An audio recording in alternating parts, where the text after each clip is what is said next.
There was a time when nothing moved in Rivers State without approval. Not budget allocations, not assembly votes, not court orders, not even silence. For 8 years, the pattern held. Power never hesitated. It never apologized. It simply worked. Until last week. Something rare happened. The system paused. And when power hesitates, even for a moment, it is not confusion. It is a warning. The kind of warning that makes people recalculate everything they thought they understood. At the center of this hesitation is a name most Nigerians have never heard. Justice James Omotosho of the Federal High Court in Abuja. For weeks, his rulings have been weaponized in the political battle between Governor Siminalayi Fubara and his predecessor Nyesom Wike.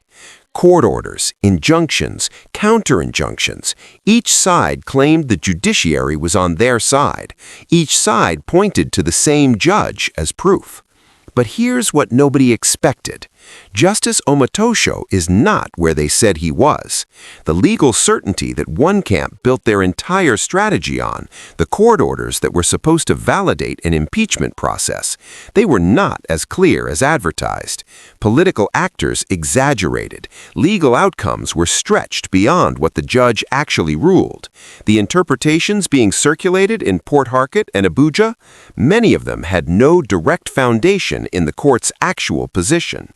Suddenly, the floor everyone was standing on became uncertain.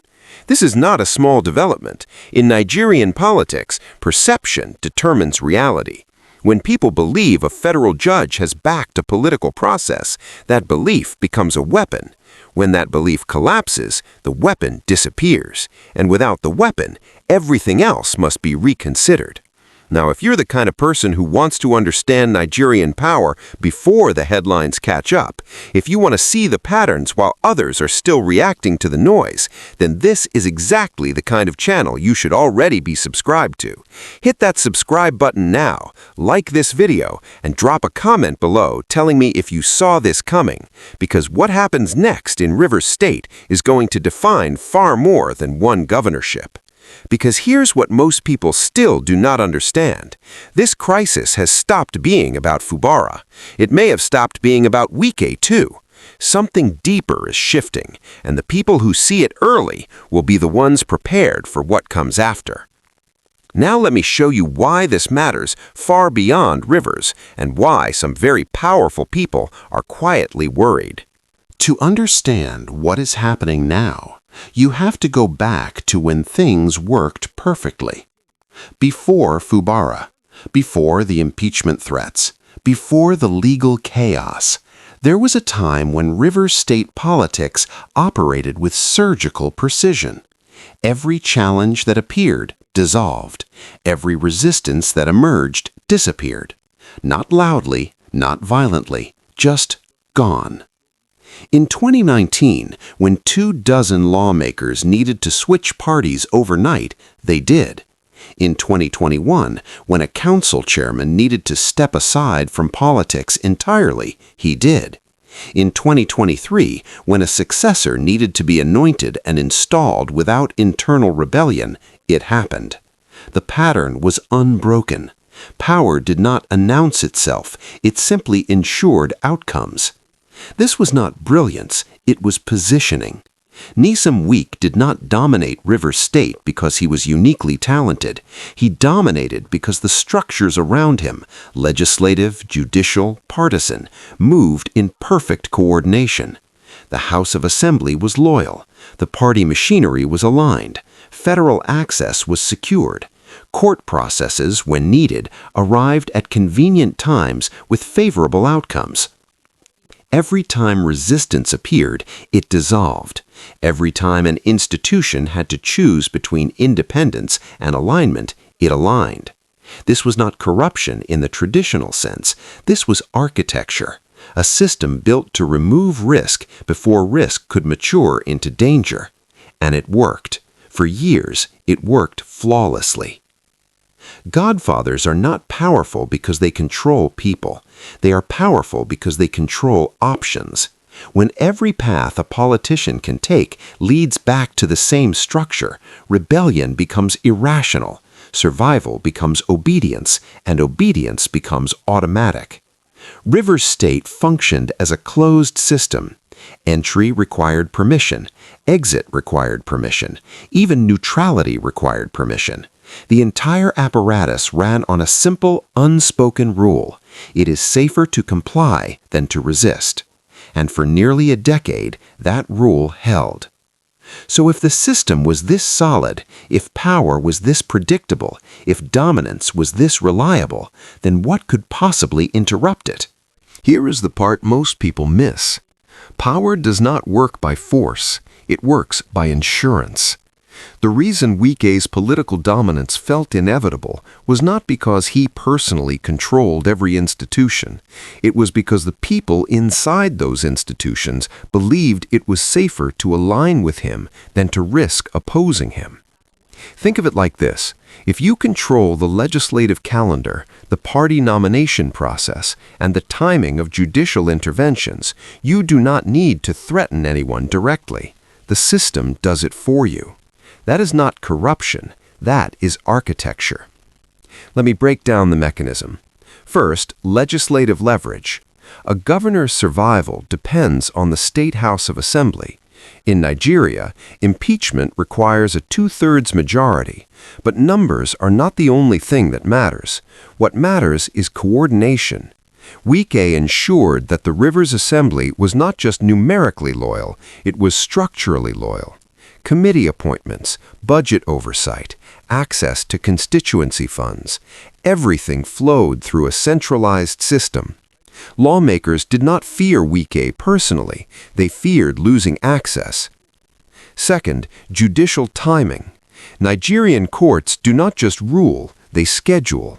An injunction that arrives 2 weeks early can freeze an entire political process. A ruling that comes 3 days late makes resistance pointless. Wike's network understood this. Court orders were not random. They arrived when needed, where needed, with language that could be interpreted flexibly. Political actors used these orders as shields, and once a judge's name was attached to a position, opposition became harder to justify. Third, party control. In Nigerian politics, your party is your oxygen. Without it, you cannot contest elections. Without its structures, you cannot mobilize support. Wike understood that the People's Democratic Party in Rivers was not just a platform, it was infrastructure. Control the party, and you control the next election. Control the next election, and you control today's decisions. Now combine all three. A lawmaker who depends on budget access, a legal environment that favors alignment, and a party structure that punishes rebellion equals a system where resistance is simply too expensive. This is how power actually worked, not through charisma, not through ideology, through positioning, through making compliance the most rational choice available. And here's the invisible truth. Systems like this work only as long as every part believes the others are still reliable. The moment one piece hesitates, just hesitates, the entire structure begins to wobble, because power built on certainty cannot survive uncertainty. Now, here's the part people are missing. Justice Omotosho's distancing was not a legal technicality. It was an institutional signal. For weeks, allies of Wike pointed to federal court rulings as validation of the impeachment process. They claimed the judiciary had spoken. They said the law was clear. And for a moment, that claim worked. It created momentum. It gave lawmakers political cover. It made resistance look illegal. But then, the ground shifted. Subsequent clarifications revealed that the court's position was narrower than advertised. The sweeping interpretations being circulated, the ones that said the judiciary had endorsed a particular faction of the Rivers Assembly, they were not grounded in the actual orders. Political actors had taken limited rulings and expanded them into blanket authority. And once that expansion was exposed, the entire strategy began to unravel. This was not about one judge changing his mind. This was about an institution protecting itself. Here is what happened beneath the surface. The Nigerian judiciary is already under intense scrutiny. Public confidence in the courts is fragile. Every politically charged case that ends in controversy damages the institution further. Justice Omotosho's careful distancing can be read as the judiciary saying, "We will not be the sole pillar holding up a political impeachment process that lacks clear constitutional grounding." That is not rebellion, that is self-preservation. And when institutions choose self-preservation over political loyalty, the entire game changes. Because now the Rivers State House of Assembly cannot confidently claim judicial backing. They can threaten impeachment, they can pass resolutions, but they cannot guarantee that the courts will validate the outcome. And in Nigerian politics, a process without guaranteed validation is a process full of risk. For Wike, this is more than a setback, it is a revelation of limits. Power built on reliability cannot function when reliability disappears.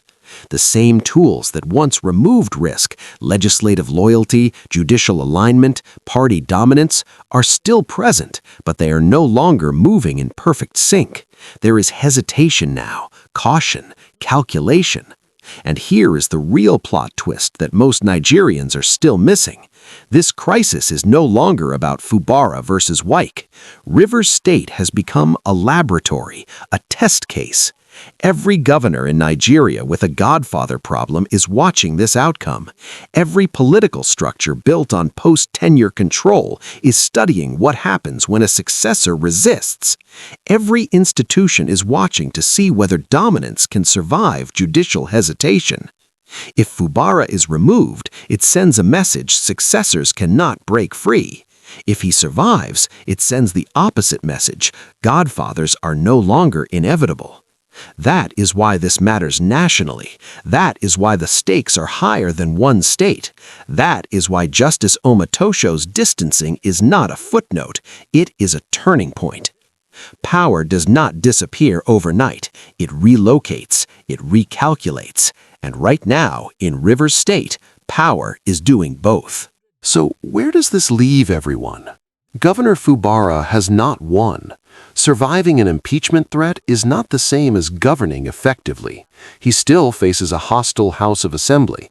He still operates in a state where party structures are fractured. He still governs in an environment where every decision can be challenged, delayed, or blocked.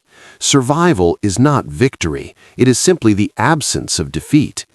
Nyesom Wike has not lost either. He still commands loyalty among a significant portion of the river's political class. He still has access to federal power structures. He still controls key levers within the party. But what he no longer has is certainty. And for a godfather, losing certainty is more dangerous than losing one battle. The judiciary has not taken sides, it has taken distance, and that distance introduces something Nigerian politics rarely tolerates: ambiguity. Here is what nobody is saying out loud yet. If the impeachment process stalls, if it becomes too risky to push forward without clear judicial cover, then what happens next? Does the assembly retreat? Does Wike recalibrate? Does Fubara consolidate? Or does this entire conflict move underground, away from cameras and courtrooms, into spaces Nigerians rarely see until the consequences emerge? And here is the bigger question. If this can happen in Rivers State, if a structure this powerful can be interrupted by institutional hesitation, then where else might it happen? Which other governors are watching and learning? Which other godfathers are realizing that the old playbook no longer guarantees outcomes? This is not the end of godfather politics in Nigeria, but it might be the beginning of something different. A system where dominance requires more than positioning, where power cannot simply assume compliance, where institutions, even occasionally, choose caution over alignment. So let me ask you, is this the end of godfather certainty in Nigerian politics, or just a pause before the next phase? Who is really winning here, and what happens if Fubara survives but cannot govern? Drop your answers in the comments below, because this conversation is just beginning. And if you're the kind of person who wants to understand Nigerian politics before it becomes obvious, if you want access to analysis that connects the dots while others are still chasing headlines, then subscribe to this channel now. This is not just content. This is a community of people who see power for what it actually is.